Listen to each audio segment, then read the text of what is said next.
and threatened to bring them to President Roosevelt's door.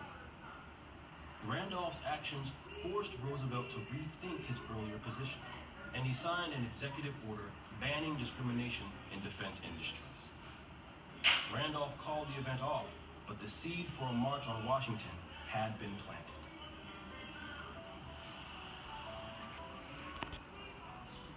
During World War II, to highlight the irony of black troops fighting for democracy abroad when they lived as second-class citizens at home, the Pittsburgh Courier launched a petition for justice. White resentment boiled over and race riots erupted in cities across the country. The worst of the riots was in Chicago. After 13 days, over 500 people were injured and 38 were dead, 23 of them African Americans. More than 1,000 African American families were burned out of their homes. But there was no going back. By 1930, 1.3 million African Americans from the South were living above the Mason-Dixon line.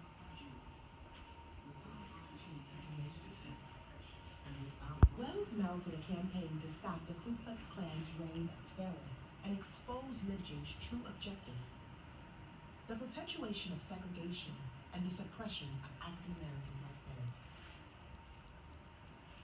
No other nation, civilized or savage,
I've been privileged to be a part of helping all this happen. It's a blessing.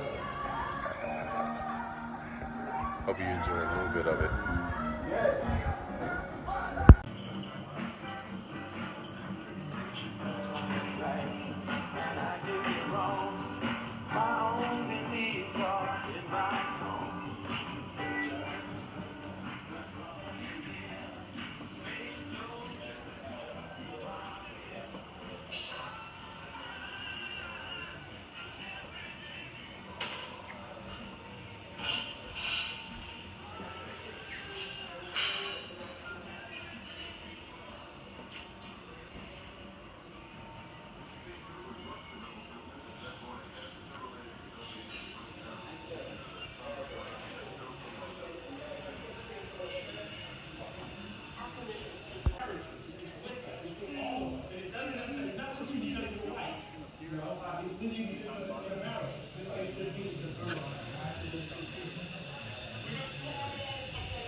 The special thing about it was that you had kids that was tired of the race. And said, this is something good. Very colorful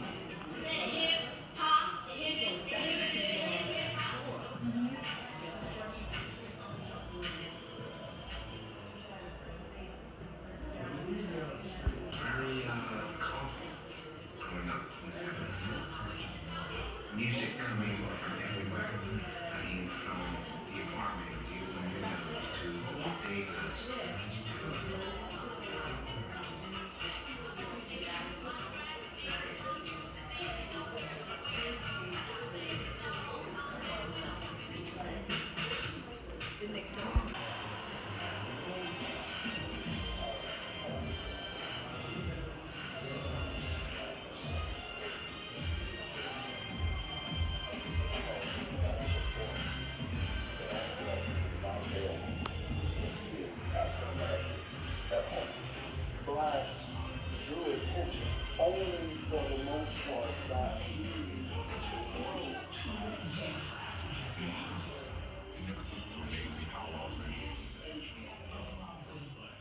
Takes us to a place that drives a conversation. It's the unified statement from the Clipper players wearing their warm-up shirts inside out, so the word Clippers are not across their chests. A statement apparently made regarding the racist comments allegedly made by owner Donald Sterling. The thing about sports is that it has given us an avenue to have the three things that most African Americans have wanted: equality, acceptance, and a sense of belonging. And sometimes there are consequences. Interestingly, when the first two laws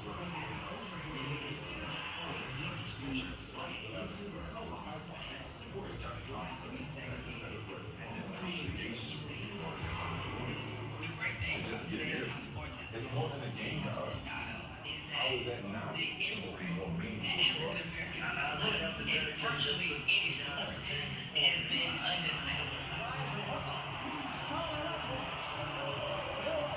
I think that kind of free expression is what made the NBA so great.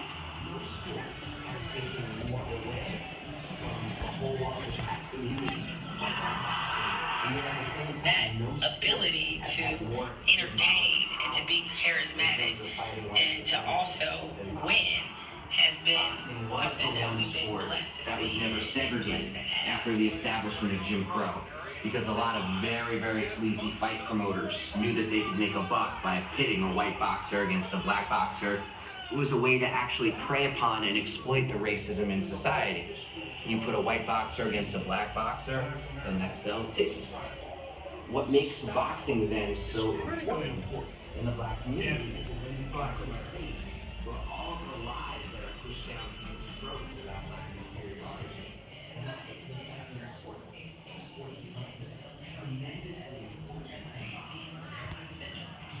And the atmosphere, it was so festive and so different. Let's just say that's not what happens in Michigan State.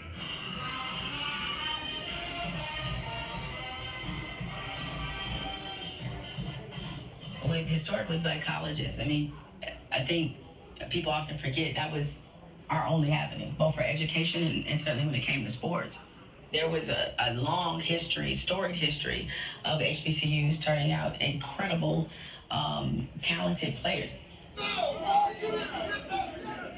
It's amazing to realize that over his 57-year career, Eddie Robinson of Grambling put 200 athletes into the National Football League. The true great white hope position in America is that of quarterback. And now, maybe, beyond, as you can look out there on any given Sunday and see.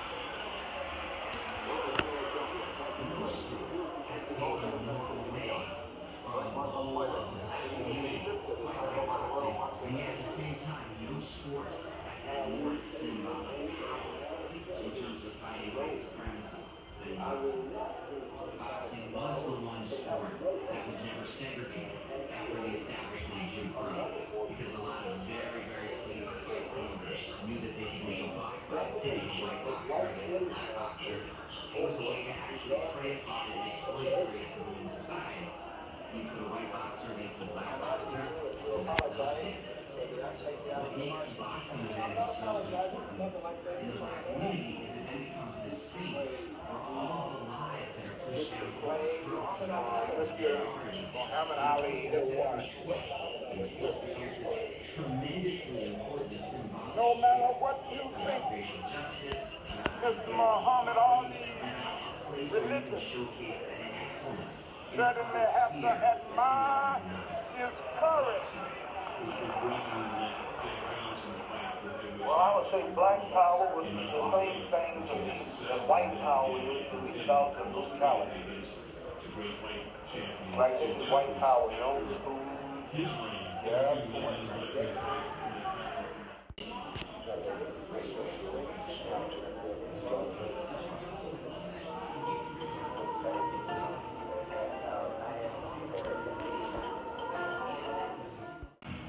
Which I knew nothing before. Later, General George Washington, low on manpower, enlisted blacks to fight for the Patriots. Pretty cool stuff. Thus was I a slave for 5 years fighting for liberty. Whether in segregated or integrated regiments, black soldiers served in pivotal battles. On both sides, they faced danger on the battlefield, including Lexington, Cowpens, Yorktown, and Bunker Hill.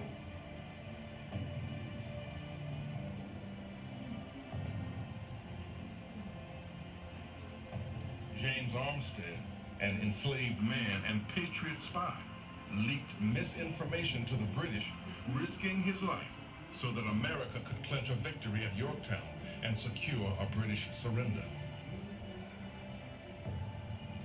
American independence brought liberty for some, but not all. Africans who had fought for the British fled to Canada, where they gained freedom, but faced racism. Frustrated, Thomas Peters of the Black Pioneers Regiment petitioned for better conditions and even secured immigration from Nova Scotia to Sierra Leone for hundreds of black loyalists. Africans who served as American patriots found freedom restricted and even revoked after the war.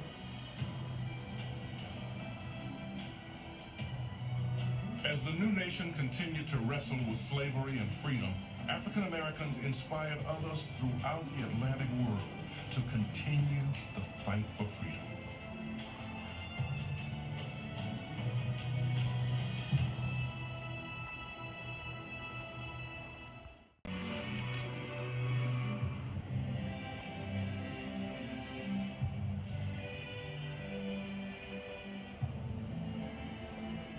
From their earliest forced arrival in colonial North America, enslaved Africans had rebelled. They watched with personal interest as mounting tensions between British troops and local seamen exploded onto the streets of Boston in 1770. At the helm was Crispus Attucks, a 47-year-old sailor and fugitive slave. He became the first casualty in the Boston Massacre, and his act of defiance marked the beginning of the march toward revolution. By April 1775, Massachusetts militiamen clashed with British troops, launching the Revolutionary War. The conflict touched everyone, white, black, enslaved, or free.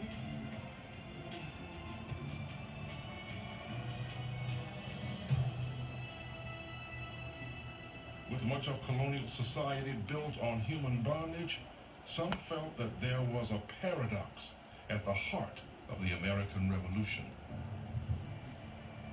Abigail Adams, a white patriot, wrote, "It always appeared a most iniquitous scheme to me. Fight ourselves for what we are daily robbing and plundering from those who have as good a right to freedom as we have." For Africans, the revolution was a battle for freedom from slavery.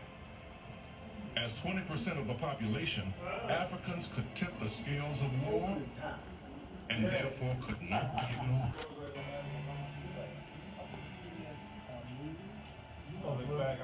The British and colonial armies, though initially reluctant, sought the advantage of recruiting able-bodied enslaved Africans to support their cause.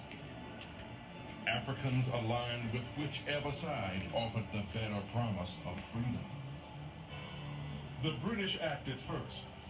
On behalf of the British government, Lord Dunmore of Virginia proclaimed a promise of freedom to all enslaved Africans who crossed into British lines to serve as loyalist soldiers.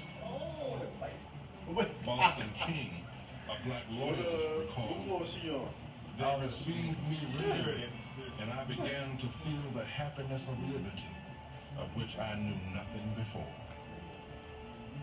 Later, General George Washington, low on manpower, enlisted blacks to fight for the Patriots.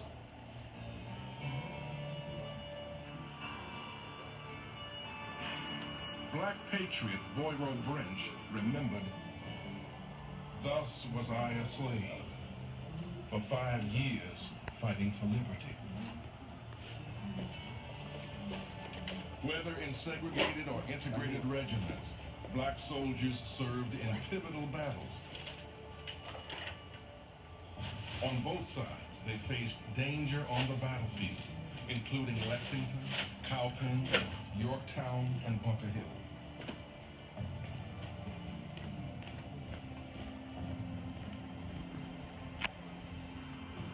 James Armstead, an enslaved man and patriot spy, leaked misinformation to the British, risking his life so that America could clutch a victory at Yorktown and secure a British surrender.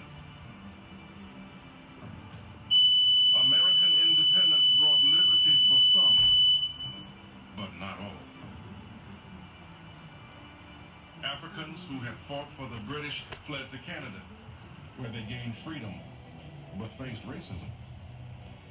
Frustrated, Thomas Peters of the Black Pioneers Regiment petitioned for better conditions and even secured immigration from Nova Scotia to Sierra Leone for hundreds of black loyalists. Africans who served as American patriots found freedom restricted and even revoked after the war.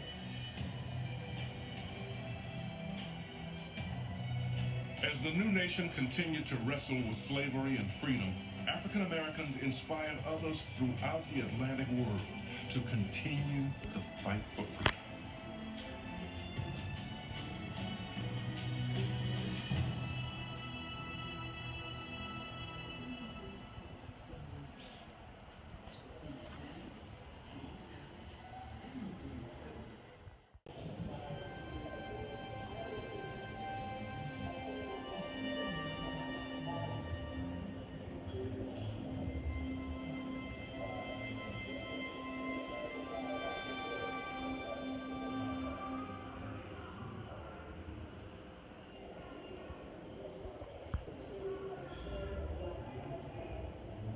when I came to this country, race determined where you lived, who you married, what side of the cafeteria you sat on, who you were going to, live with.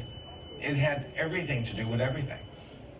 You know, I was raised in the South, and I think being raised in the South, those of us from the region tend to have an understanding at an early age that race is a real issue. Doesn't mean that we, particularly if we're white, agree on what that issue means, but anyone raised in the South knows that it is the background noise of our history. In this contemporary moment, because you can have a Barack Obama as president, because you can have Oprah Winfrey as a multi-millionaire, is she a billionaire? Like, a black woman with a whole lot of money. The fact that you can have that in 2015, I have my students who will say, well, we've come so far. Like, why we even have to talk about all this stuff? It's not like that anymore.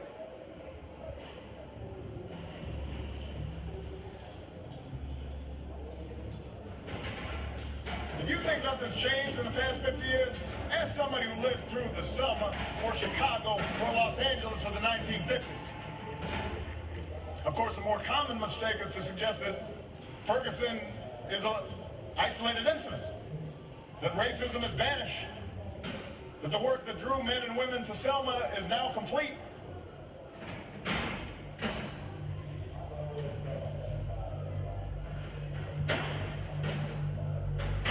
I think post-racial is a word that white people made up so that we wouldn't have to deal with issues of white supremacy and racism. I think it's one of those things that we say so as not to have the conversation, sort of like some of my best friends are black, or I dated an Asian woman once, or I have a dream catcher in my rearview mirror. All of these things are things that we say rather than really deal with the subject matter of racism. Because we're not having this conversation. Where in our experiences are we talking about race? Not in schools. Particularly not in K through 12, right? And we talk about them at the dinner table in a particular way. But in terms of education, we're not learning about race in the ways that we probably need to learn about them given the world that we live in. So when you ask whites to look at slavery and its consequences, right? What are you asking? I am not asking you as a white person to see yourself as an enslaver. I'm asking you as an American to see all the things that you enjoy and see how they are rooted in things that the country that you belong to condoned or actively participated in the past. So the fact that I'm sitting here and you're sitting there is part of that white privilege. You know, it's about role and it's about access, and what you can do is extend that privilege so that you can dismantle it, right? So you can create opportunity for people, you can amplify issues in ways that other people can't, and you can use your resources to create space for people. Let's switch it.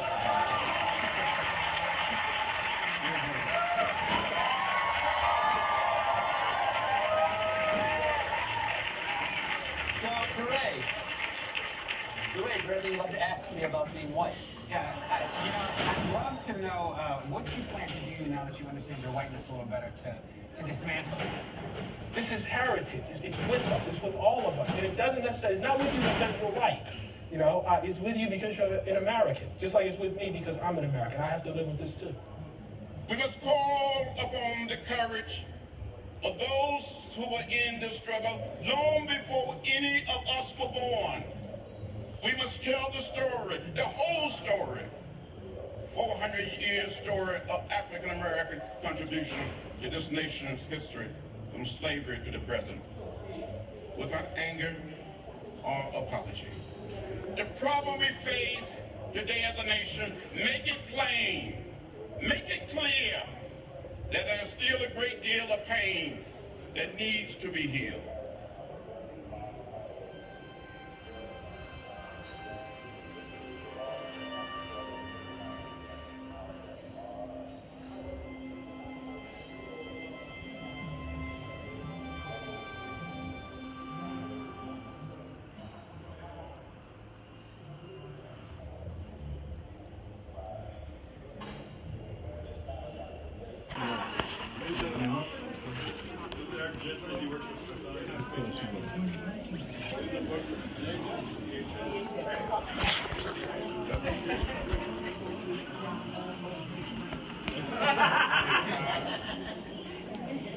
So, you know,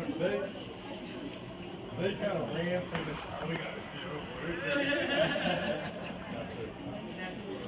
Yeah, I see it.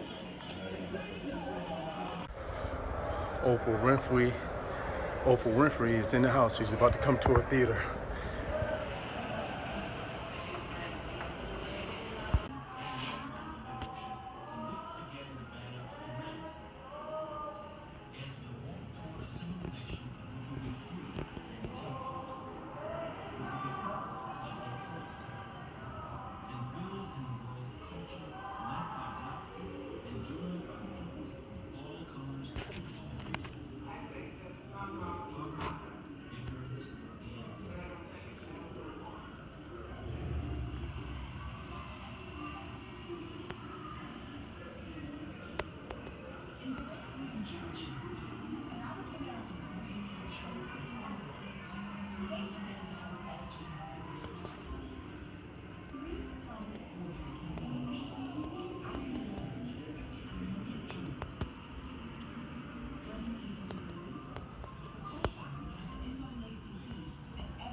I have a dream.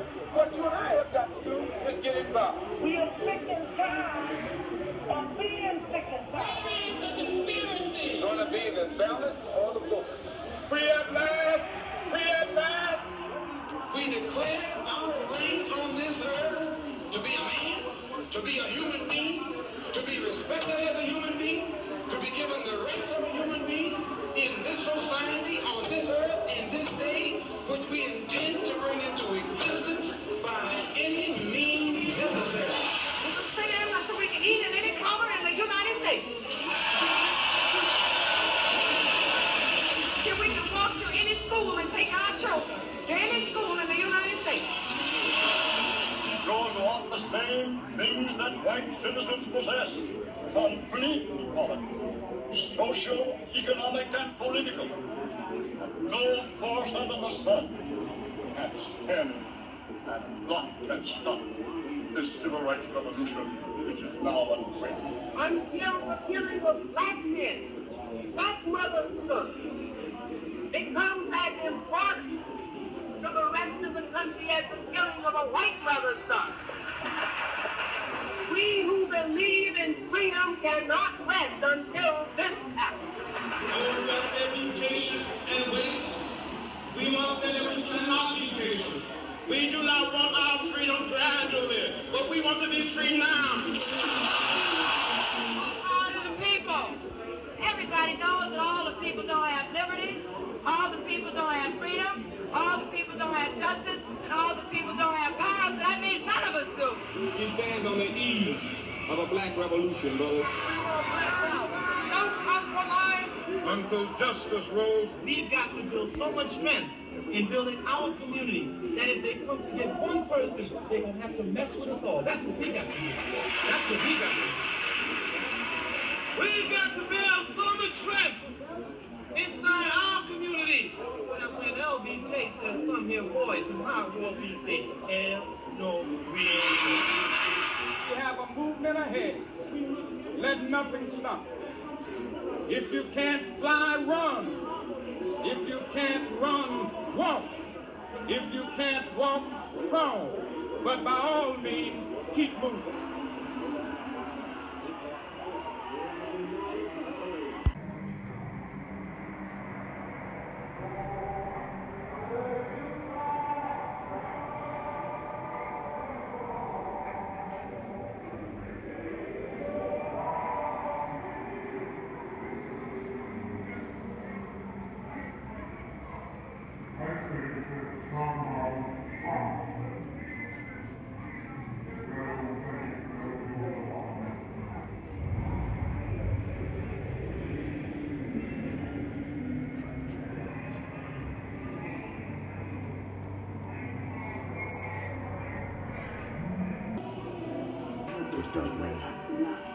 Man, stuff is touching, man. How long you been working? January 25th. Cool. That's good. Man, it is, man. It sure is. No, they have. The white people have. Yeah, the white people have already. No, man, it ain't to be played. We have to be emotionally sound. That's it. Yeah.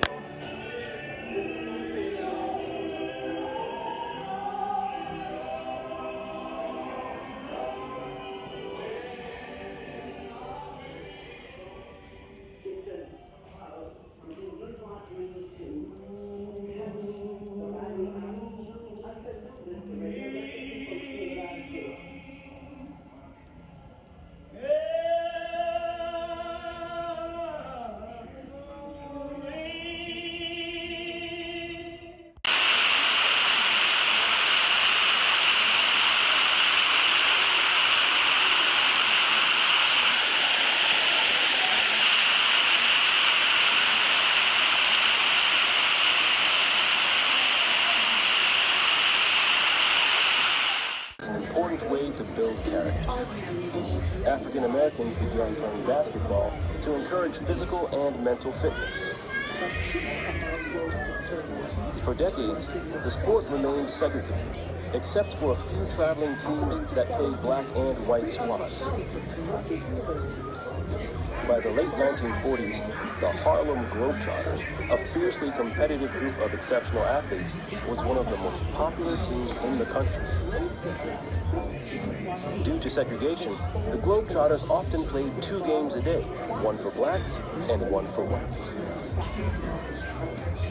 Because they often had to sleep in their vehicles while traveling the country, many of their comedic routines served a practical purpose. They allowed the players to rest. Here, 2 of the Globetrotters provide a dribbling demonstration while the other team members catch their breath. Comedy also helps diffuse racial tension, especially when they were dominating a white team in front of a white crowd. At times, the routines also made the Globetrotters folk heroes for many African Americans, as they managed to invert the racial order by making fun of white officials.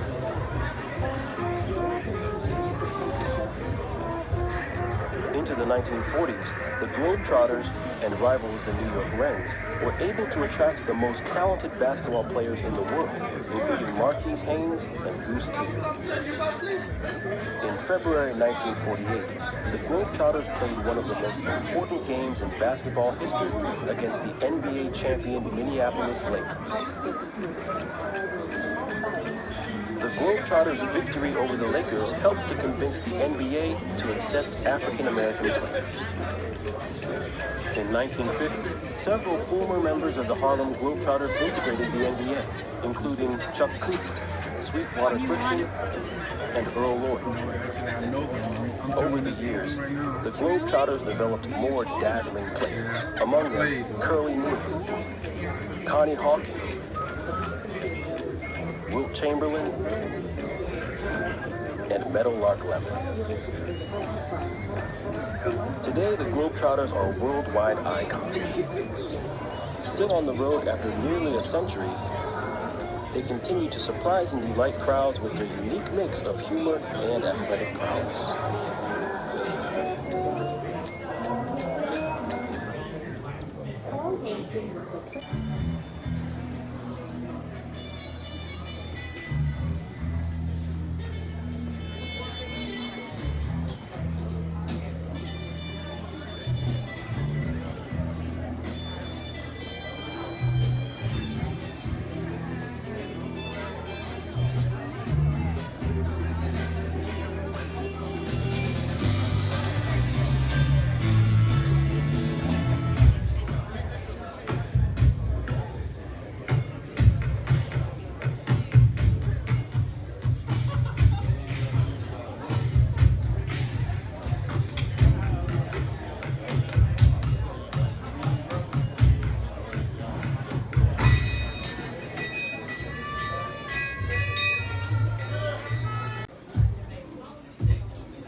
Here's my honesty, my work undressed. Laid, stretched across piano, traded like cattle, raped like animal, left for dead, suck drive for inspiration, and love with the idea of little long enough to simply write about it, pushing out my body and watch my son slowly grow into it.